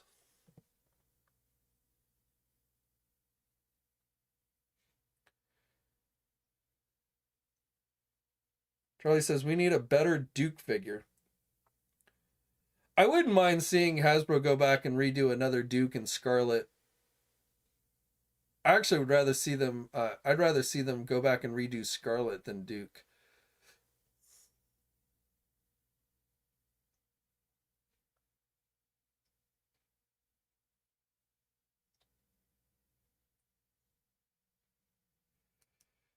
What's my favorite Black Series figure? I don't know. I'm a Han Solo fan, so probably the Bestman Han Solo is my favorite.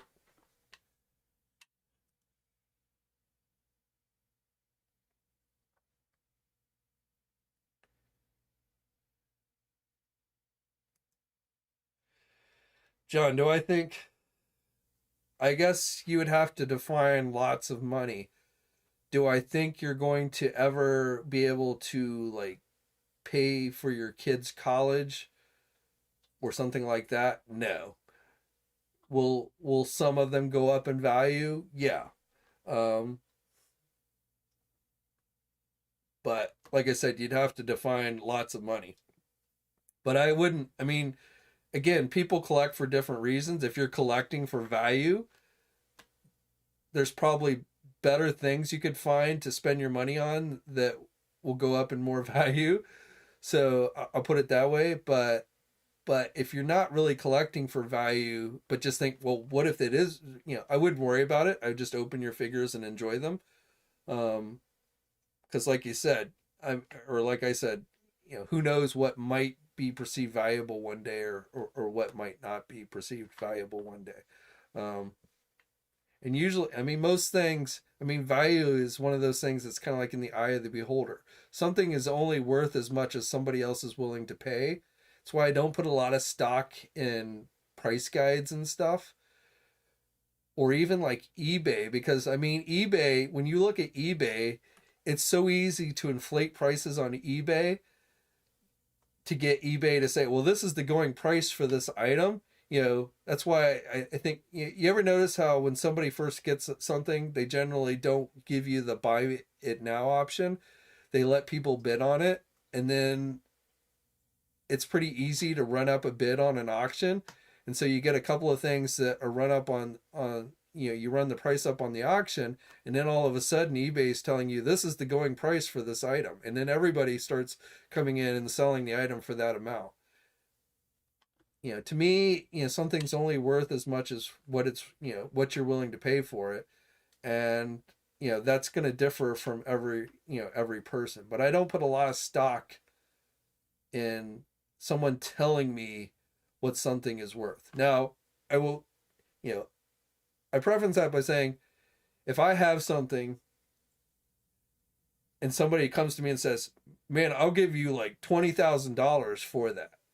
Even if I don't really think it's worth $20,000, if you're willing to give me $20,000 for it, I'd probably be willing to sell it to you for that amount, right? And so then all of a sudden that item is now worth $20,000. Is it really worth $20,000?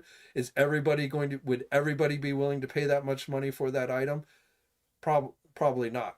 But so, but to answer your question, man, if unless that's the sole reason why you're buying it, and like I said, there's probably better things out there that you could invest your money in if you're trying to gain value on something than action figures. But if you're buying it for the toy itself, then open it, enjoy it, and don't worry about what it might be worth down the road.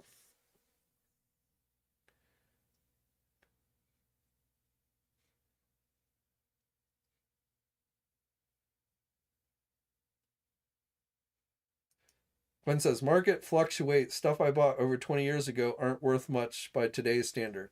Yeah, I mean, that's true. I mean, I sold, you know, I recently sold a bunch of stuff that I had it sitting in storage, and I made money from it, but, you know, certainly not enough to retire. And I probably spent more money over the years. Yeah, hell, just money I spent on the storage facility, keeping all that stuff in storage, you know. And then there's also like, you know, especially when you start talking about like large collections, because, you know, if you're willing to put more time into selling something, and you're willing to sell things individually, and you're willing to deal with individual people and such, you're probably going to make more money. Whereas if you want to just try and make it easy and sell everything at one time, then you're going to probably make less money. I like when I sold stuff that I had in storage, I went to somebody who was willing to buy it all at one time. I realized that I wasn't going to make probably as much money as I might have been able to make if I was going to sell everything individually, but that was okay with me because I didn't want to have to fool with all that. So I went the route of just selling everything to one person. And, you know, but again, I don't usually, you know, I got burnt, you know, I got burnt on comic books because I used to collect comic books thinking that one day they were going to be worth something. You know, I literally thought that, you know, if I kept all my comics in bags and backboards and kept them in pristine condition, which they still are today, and there are definitely comics that I have that are worth more money than what I spent on them, but there are probably far more comics that I bought that are worth less than what I paid for them, especially when you factored in all the bags and backboards and everything that I bought. That, you know, I certainly wasn't going to, you know, sell my comic book collection and retire or pay for college or anything like that. And you know, that's the thing with collecting. When something is deemed a collectible or becomes a collectible, you know, the moment you know, comics were deemed collectibles and not just something that people bought to read and toss away, that's when, you know, and people start saving them and they start taking care of them and they start, you know, that's when you know, they start to lose their value. That's why, you know, most comics from the 90s, there aren't any Superman number one, Action Comics number ones, like that, because the reason why Action Comics number one is so valuable is not because it's just the first appearance of Superman. It's because when that comic was released, people weren't buying it thinking it was one day going to be worth a lot of money.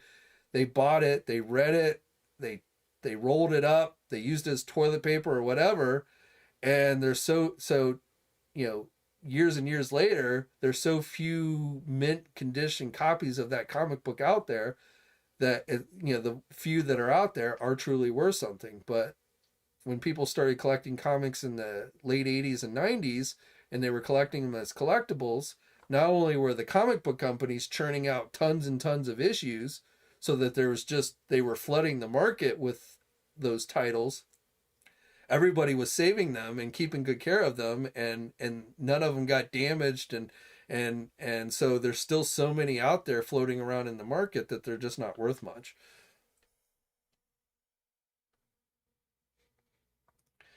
Quinn says, as a shop owner, I can tell you not every book that is old is worth money. Key issues are what increase in value. The rest, I hate to say, are just filled. Yeah.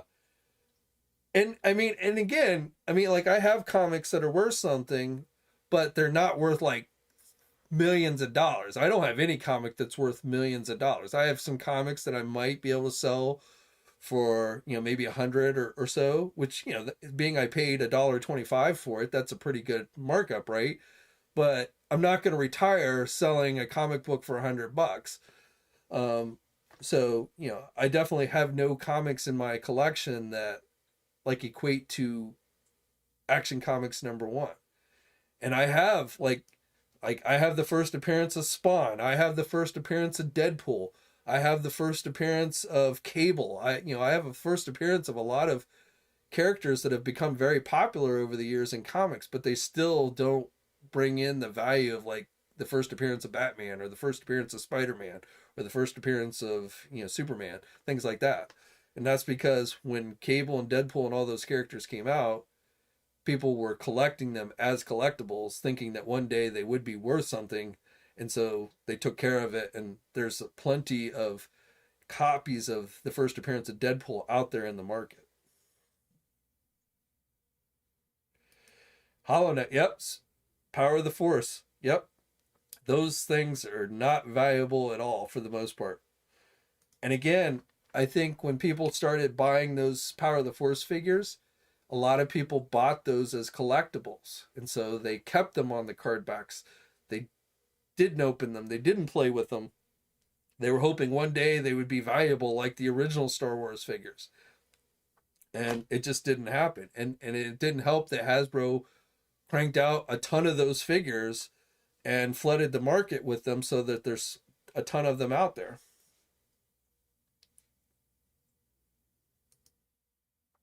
ShiftCon, do I think they'll remake the USS flag? This I think this question literally comes up in every live stream. No, I don't think they will reissue or remake the USS flag. I think it's just way too big. And if you think about it, if they tried to redo the flag, how much improved do you really? The original flag, it was such a good toy and so big. If you think about it, it would be really hard to improve upon the original USS flag toy that they did. But no, I think stuff like that is just way too big. Especially if you're talking about 6-inch scale. I guess if I thought there was more demand in today's market for 3 3/4 inch stuff, then I would say it might be possible they could reissue a 3 3/4 inch USS flag, but they will never do a 6-inch like classified flag. And I don't think 3 3/4 inch stuff sells well enough for Hasbro for them to do a new 3 3/4 inch flag. I like the Sky Striker that they did as the HasLab a couple years ago, which hopefully we'll be getting very soon. That it was successful, but just kind of barely successful. And they tried doing those O-ring figures as Pulse exclusives, and I don't think those sold very well. So Yeah, I don't see them doing a USS flag.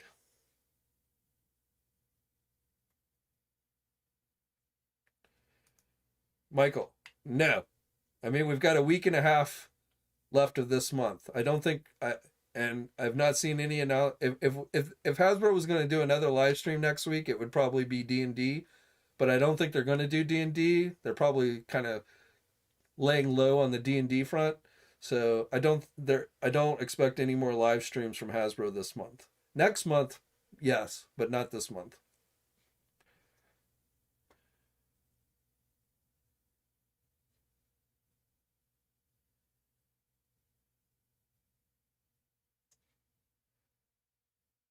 New Monkey. G.I. Joe should be 3. uh since I love 6-inch GI Joe class, I mean I like 3 and 3/4 inch too, but I'm kind of sold on the 6-inch. So I mean, I didn't get any of those O-ring figures they did recently because I already had the 25th anniversary figures that I thought were plenty good. I'm not a GI Joe O-ring purist. I mean, so I actually like the 25th anniversary GI Joe figures. They did better than the O-ring stuff. So, but I love 6-inch GI Joe. So the only line I would argue that would be better is 3 and 3/4 inch than 6 inch is probably Mask. If Hasbro ever went back and gave us a Mask action figure line, I feel like a 6-inch Mask line would be very difficult to do because Mask is one of those lines where the vehicles are probably more important than the figures. And there's only a few vehicles they probably could do even remotely in 6-inch scale for Mask. So 3 and 3/4 inch, if they ever did Mask, I feel like would be the route that they would have to go. But I just every time Hasbro attempts to do something 3 and 3/4 inch beyond, the 5 points of articulated crap, it just never seems to sell very well for them.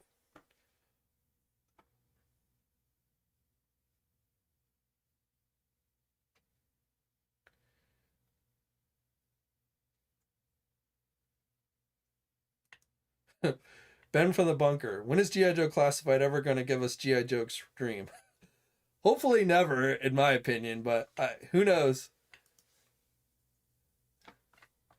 They might. I could see them maybe throwing in, like, I don't know, like, is there an anniversary coming up for GI Joe Extreme? Maybe they might give us like an anniversary figure or something.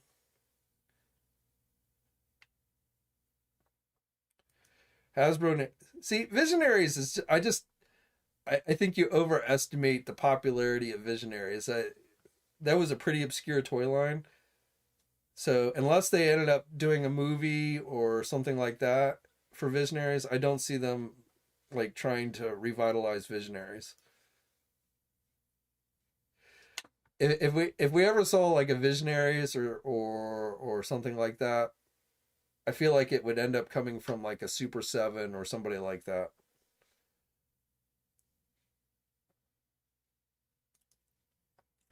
6-inch classified Night Raven, that would be pretty damn big. I don't know.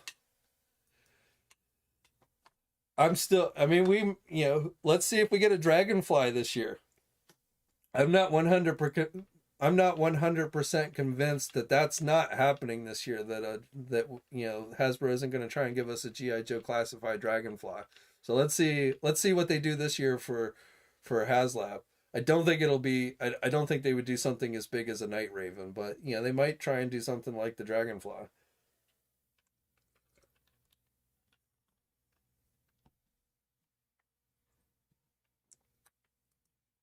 John says the figures suck, but were cool.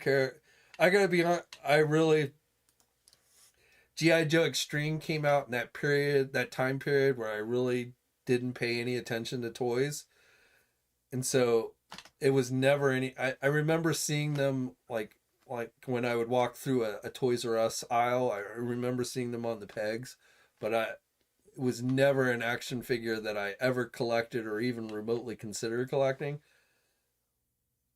I remember them being like over proportion sized. If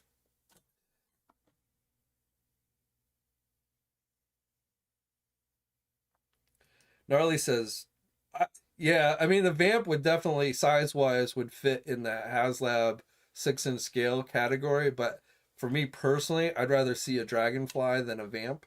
I feel like the Vamp's kind of boring. It's just a Jeep with a gun on it. So if it were me, I would definitely go wanting to see a Dragonfly classified vehicle over the Vamp. If they did a Vamp, I'd rather see the Vamp Mark II with the missiles as opposed to the original one with the gun.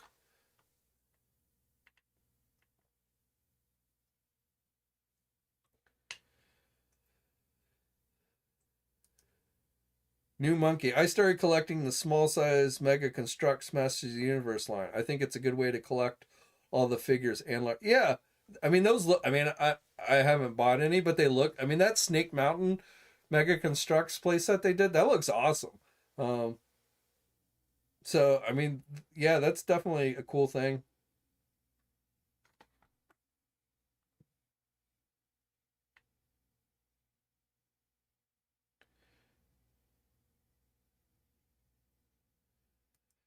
So I mean, we're gonna get a trouble. We know we're getting a trouble bubble this year from Hasbro, which will be, I don't know if it's going to be a general release or store exclusive, but it's not HasLab, so we know we're getting a smaller vehicle like the trouble bubble. We got the Ram motorcycle last year, so yeah, I think small vehicles like that are definitely within the realm of possibility. I mean, we're not going to get a ton of them, probably one a year, but yeah, and I'm looking for. I love the Trouble Bubble. It's one of my favorite small Cobra vehicles. So I'm definitely glad to hear that they're going to be doing the Trouble Bubble. I would like to see the Fang glider as well, um, or not the Fang, but the Claw. Yeah, the Claw was the glider. The Fang was the helicopter. I wouldn't mind seeing the helicopter too, but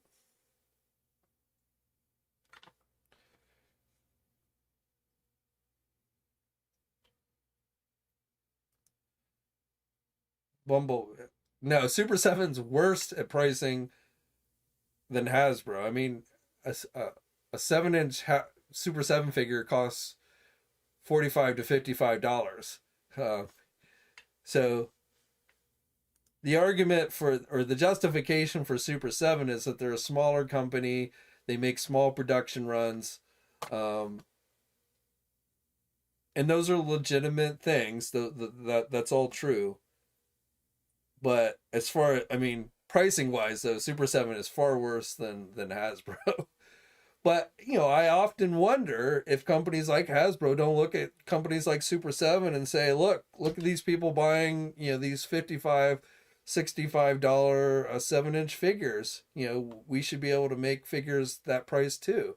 So, I mean, I'm not saying that happens, but I have to imagine they look at that and they see that.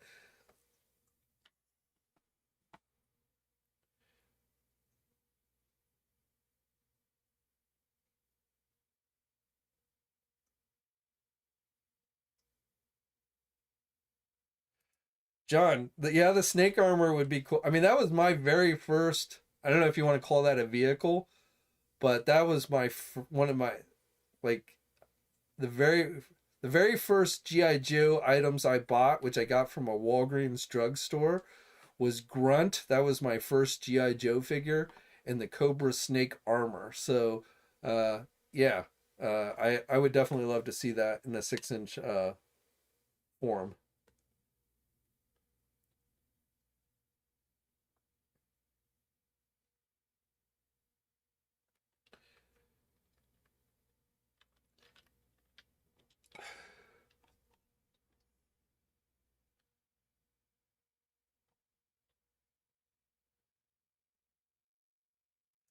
3M compared to Super 7. I see, and I wouldn't use the word evil. Pricing wise, Super 7 figures are much more expensive. But you know what? Super 7 gave me Thundercats. Nobody else was giving me Thundercats. Yeah, they're not cheap, but overall they're not bad figures, and they gave me the entire team of Thundercats. So, I don't. I mean, I definitely don't collect every single figure that Super 7 does because of their prices, but I appreciate that Super 7 got out the entire team. Well, they haven't gotten the entire team out because those of you who missed the Mattel Wily Kit and Wily Cat are still missing those. But they've come far closer than anybody else as far as getting us 6-inch scale Thundercat, modern Thundercat figures. So I don't use the word evil. I don't like paying $55 for an action figure, but that's just kind of the world that we're in today. The swamp skier, yeah. I was really surprised that Hasbro didn't give it, like when they did that San Diego Comic Con exclusive Zartan. I was really surprised they didn't give us the swamp skier with that figure.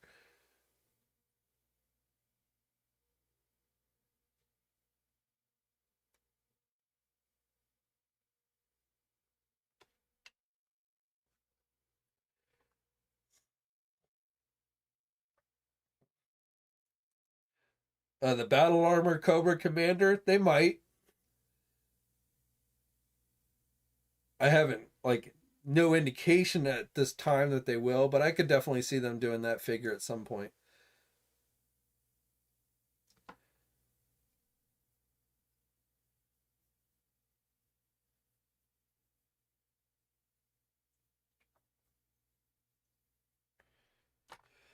All right, well, it's almost 9 o'clock, so we've actually gone pretty late tonight. But so I think we're going to call it a wraps. But as always, guys, I appreciate everyone who tuned in tonight. It's always great to kind of just chat with you guys. Um, I'm speaking of Super 7. I'm hoping that Super 7 reveals those Sesame Street figures tomorrow, and I hope that they are ultimates. I'm thinking they're probably going to be reaction figures, but I would really like to see Super 7 do some Sesame Street Ultimates figures. I think those would be pretty cool. And I know my wife will love those. Like, my wife's like, when are they going to announce the Sesame Street figures? Because she's really into Sesame Street. So I'm hoping maybe we get that announcement tomorrow and see what that is. But I probably will be doing a news video tomorrow, so look for that. Again, I don't expect any live streams from Hasbro for the rest of this month. Next week will be the D&D animated series pre-orders. I think they're going to put up for pre-order the rest of those dice transforming figures that they announced back in October. So I think those are going to be going up for pre-order next week as well. And then there's going to be McFarlane stuff next week with the Aquaman, DC Page Puncher stuff. So that should all be next week. And then February, it's going to be curious to see what companies do in February, since there's not really a toy fair this year, or not in February at least this year. So we'll have to see what's on the agenda for next month. But as always, guys, thanks for tuning in. Thanks for supporting the channel. It's always much appreciated. And until next time, guys, I'll catch you later. Hey, thanks for watching today's video, and be sure to subscribe to the channel if you haven't already, and hit that bell notification so alerted every time I upload a new video. And be sure to head over to the Toy News International and Marvelous News message boards communities. It's a great place to talk toys and win cool contests like $100 store credits to Big Bad Toy Store. And remember, action figures are great.